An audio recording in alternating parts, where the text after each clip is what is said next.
First off, I just want to say that my heart goes out to Brian Thompson and his family and friends.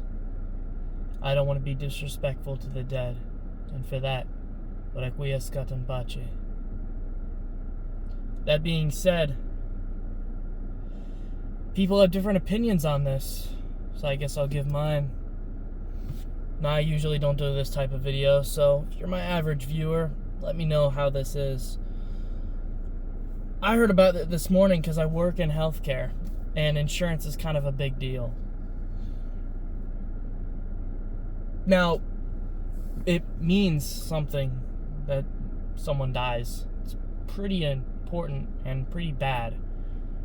See, everyone loves babies because when they're born, everyone's happy.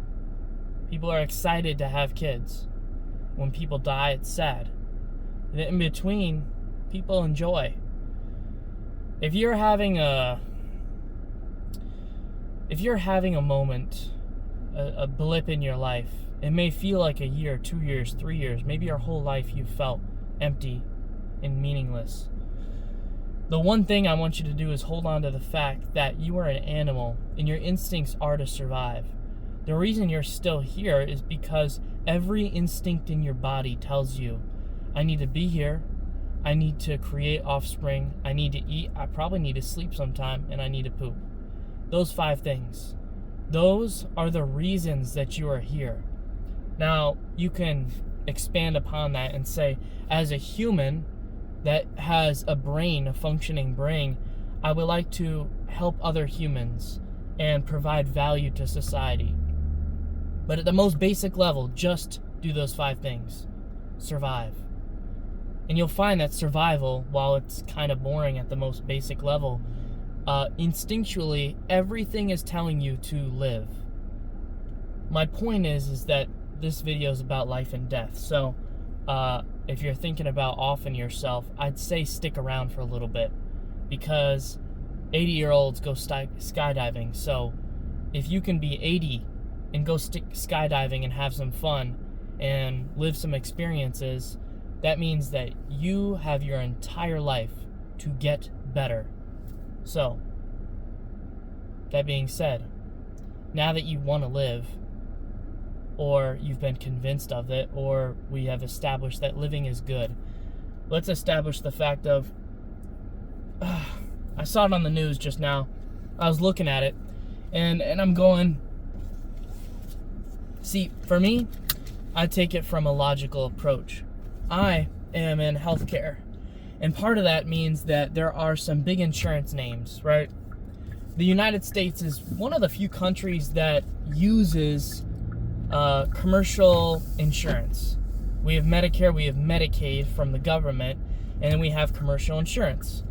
A lot of other countries will use free healthcare. Now, free healthcare in other countries is better or worse, depends on where you're at. We're not necessarily the best at it. However, we do have a couple things going for us. And part of that means we're not a third world country. So, yeah, you might be in debt for the rest of your life, but you do have access to really good medical technology. And part of that is because we screw over everyone in the States. You, as the consumer, as the customer, the client, the patient, you are paying astronomical bills.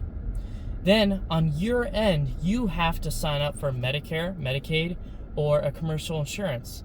Some of the big ones, Blue Cross, UnitedHealthcare. You've got Aetna as well, Cigna, big ones. These are the top 4 insurances that a lot of people use. Big chunk of people. And then from there, you get into local insurances. Part of that, what I'm trying to say here is that this is a big mecca. This is our entire healthcare system, the entire government based around this. Part of the problem is that our culture is set a certain way, right? You have people that are doing risky behaviors, right? You have people that are a little bit overweight. Some people have, they're a little bit underweight. Some of them are, smoking up 2 packs a day. Some of them are smoking some other stuff. Some of them are just drug abusers. If you have free healthcare, the people that never go to a doctor get screwed. My dad, he never goes to the doctor. He's been to the dentist once to get a tooth fixed. Ever. The rest of the time, he's good. He never goes to the doctor. He's been there once in an ER visit. Tops.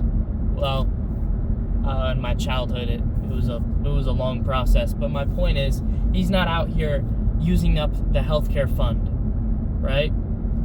But for those who do use up the healthcare fund, all of the money would go to them. That's why they bought their own insurance. That's why they have Medicare, Medicaid, or whatever.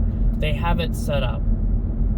If you make free healthcare for everyone, the cost goes down. But there's 2 other things that factor in. It's quality of care and quantity of care.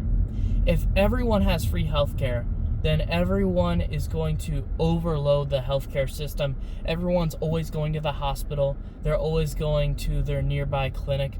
They're always stopping by their primary care physician because you don't have any negative financial incentive to do that. If it's all free healthcare, might as well go get it done. Heck, you have a sniffle, you go to the ER because it's free. Who cares? And there's some people that I work with that have free healthcare, and that's what they do. They have free healthcare. They say, hey, here's my card. I have Medicaid. Okay, just go to the back. Boom, ER visit. So for someone else, that could be $5,000. They get in scot-free, and they're in and out. Boom. So that's just how the world works in the United States. Well, that's how the UnitedHealthcare system works. Let's be precise on that. My point is that one person gets screwed, the other person is completely fine. If you apply that to other nations, you have way higher taxes, and at the same time, their culture is different, right? Japan, Europe, look at the different diet choices that they have in those countries. Yeah, they got McDonald's still. There's always going to be a McDonald's. But my point is that the culture over there is to eat healthier food. In the United States, we have a problem with people just downing fast food like it's nothing. You know, over in other countries, it's a little bit better. All right, there's still fast food, but the fast food quality is better. The fast food quality is not just healthier, maybe it's, you know, overall better for your macros, maybe smaller quantities. You know, look how many times we've been made fun of in America for everything being oversized. And now our people are becoming oversized. My point is that in that entire chain, the culture, the dynamic, the government, all of the insurances, all of the healthcare, hospitals, the medical research that goes into everything, the primary care physicians, the minute clinics, the urgent cares, all of those things are pointing to one thing, and that is screw over the consumer for the most part. Except there is a lot of medical research going on, so that's good. I like to know that when I'm 80, all of the research has been done, and hopefully I can live till I'm 90 with a good life, not a okay life like I'm living. I would hate to be bedridden for 10 years before I die, and even a year bedridden wouldn't be very fun. Not even 6 months. If you can't move, you die. If you can't move, you might as well die. That's what I say. For myself personally. I want to be able to move on my own. It's a good tell when someone is at their end, when they can't move. Right? I've been in veterinary and I've been in the healthcare industry, and that happens with dogs too. Usually they are in a decline. They spurt up, they have a great bit of energy, and then it goes down. And that's what scares people the most. That's what's the worst, is that everyone has this hope at the end before it's all gone. It happens so often too.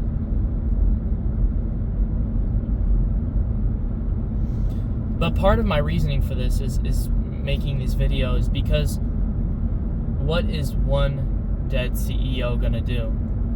He's got a vice president, a third one down the chain. It's a huge ladder, and all you've done is flicked off the first rung. No one even uses anything at the first rung. Now the question is, what are the motives behind this person? First of all, psychotic.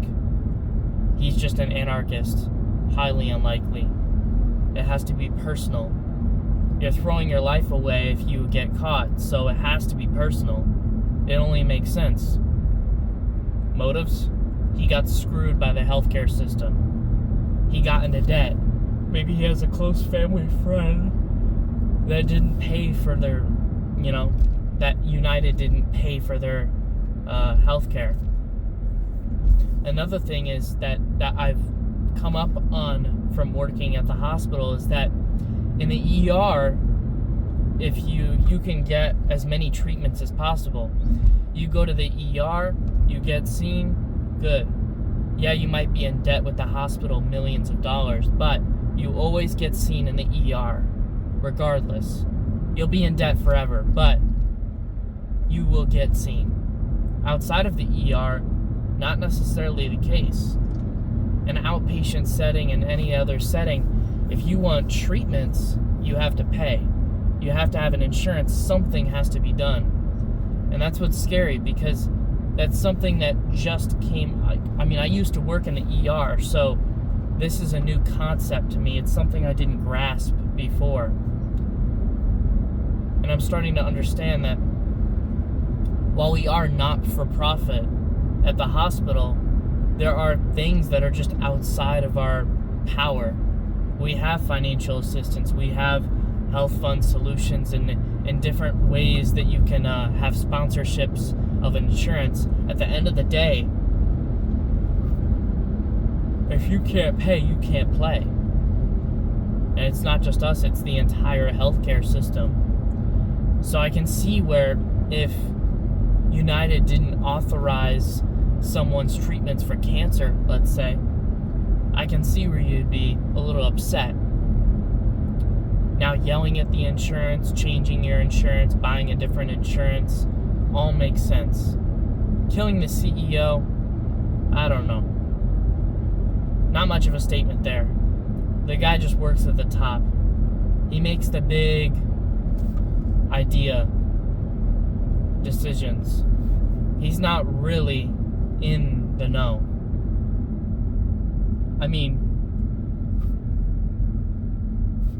It definitely makes a statement. It definitely has the national news talking about you. And in that case, maybe there will be a change. Not really. Nothing changes. The next guy gets bumped up, another one gets hired in his place, and that's the end of that. People will have forgotten about this in a week, nationally, in 6 months locally. At United, people will mention it in 2 years. Oh yeah, our CEO got shot 2 years ago. And that's the sad thing. And that's part of why I wanted to make this video, is that I'm looking at the news and you've got a minute for this guy, and the next minute it's on to someone else and someone else. Right? The only reason it was covered is because he was the CEO of UnitedHealthcare. If he was just some regular guy gets shot, end of story. He owned the bodega store on the corner. Who cares? That's what's scary. That's what's sad, is that all of what really matters in life is what is the most clicked on, most viewed, Now, does he provide the most value to society? That's technically why he gets covered on the news. CEO, UnitedHealthcare, big deal. Top 4 insurance. Did he provide value as a person? And is that why it's so detrimental that he's gone? Did he provide value as a CEO? People hate CEOs. They hate insurance. They hate health insurance. how they're always getting screwed over. And also,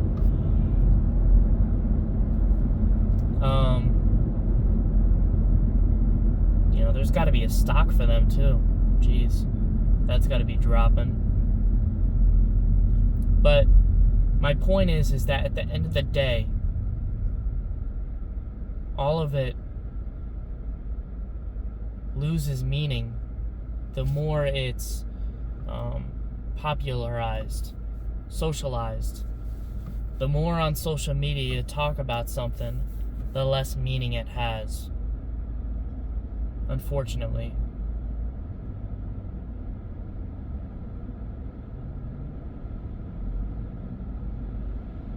Man.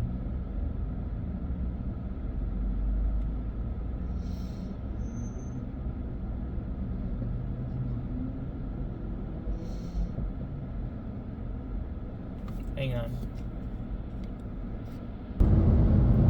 The scary part about all of it is that I'm watching this stuff on the news, and every time there's a shooting or there's a murder, they always talk about gun control. And they say, well, it was premeditated. Of course it was. The guy shot the CEO of United. He didn't just do a little snort of coke and decide to jump on him. No. He planned it out. Yeah, I don't know why this needs to be stated. And then, on the news, they're going, this right here is the former CEO, or former director of the FBI, and here he is to talk about it. Yeah, he used some sort of silencer, and the silencer probably jammed, and that's probably what made the gun jam. Okay? Every time I watch the news, this is why I never watch it. It's because, and I was at the gym when I was watching this, that's why.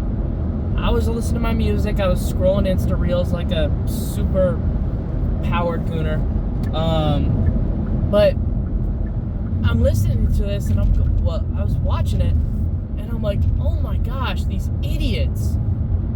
Like, they pull on the most obscure people ever. Like, here's a guy who used to use his BB gun when his dad taught him 30 years ago. Anyways, here's John Bryan. Okay, that's your credentials, buddy? Like, come on. We can do better than that, right? And he's like, so one time I was playing Call of Duty, and on the numbers, it actually states that the suppressor messes with the accuracy of the fire. Really? Can you tell us more about that, John Jeffries? Oh, of course. What? Like, you'll be watching the news about a school shooting or something, and then they'll pull on someone and be like, yeah, I don't know how it happened. He did text about 20 people at the school and airdrop the fact that he was going to shoot it up. But, yeah, we just don't know what happened. Why? How could this have happened? No one saw this coming. The kid has a Facebook profile. By the way, first indicator. You're under 18 and you have a Facebook profile? That's definitely a school shooter. Yeah, and every day on Snapchat, he would put pictures of his dad's gun on there, saying, just went out rifle shooting with my dad in target practice. Can't wait to go to school tomorrow. The guy's playing Call of Duty all the time, and he's coming to school with like a charm on his phone of an AK. His hoodie has a bunch of like akimbo AK-47s on the back of it with skulls. He wears all black.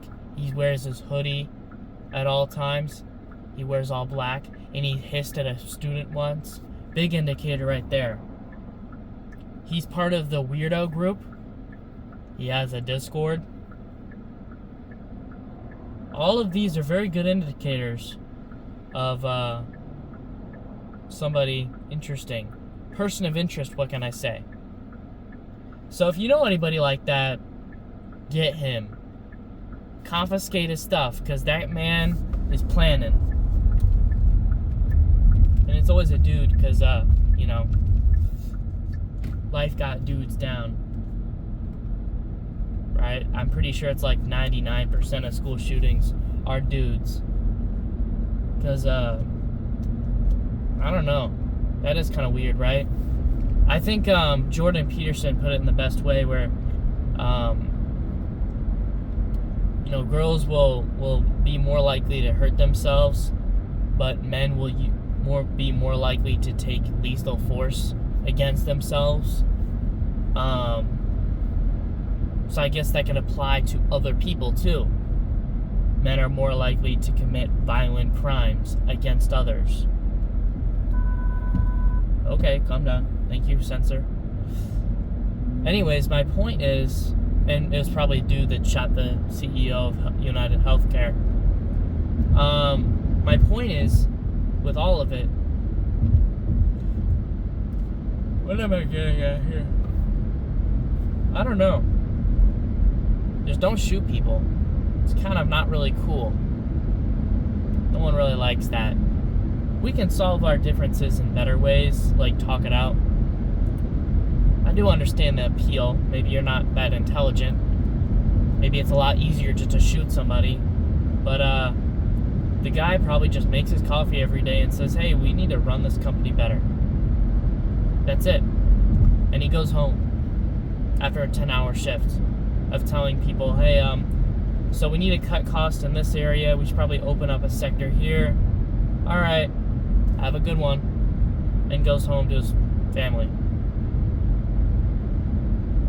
At the end of the day, except predators, everyone has their own justification for what they do. I would say even predators have justifications that are morally incorrect, of course. But what I'm saying is that everyone justifies their own actions in their head. You see someone that's overweight eating an ice cream, they justify it by saying that they skipped breakfast. I skipped breakfast. But he deserved it. He killed my family first. Retribution. All of these are 7 deadly sins. He cheated on me first. That's a good indicator. You see, it's the back and forth. It's the retribution or the revenge on someone for something that they did to you. The problem is that I thought that we are better than that as humans. The whole point is to communicate and realize that, okay, what they did doesn't require lethal force. And second of all, 2 wrongs don't make a right. We learn this as kids, but it has an appeal to it. People don't care. People just decide that they need to take judgment into their hands. And that's where you get into the fact of, people definitely don't believe in God. You can't tell someone that God told you to take someone else's life.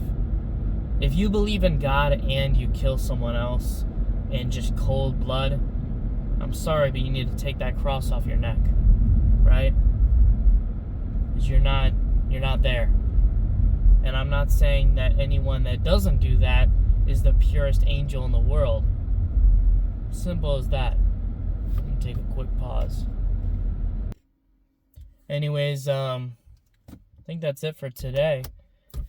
I was thinking about a couple other things, but the point is, if you do have any other questions, statements, and you're a returning viewer and you'd like to see what else you want me to talk about in my videos, I think I'm done with the preachy side of things.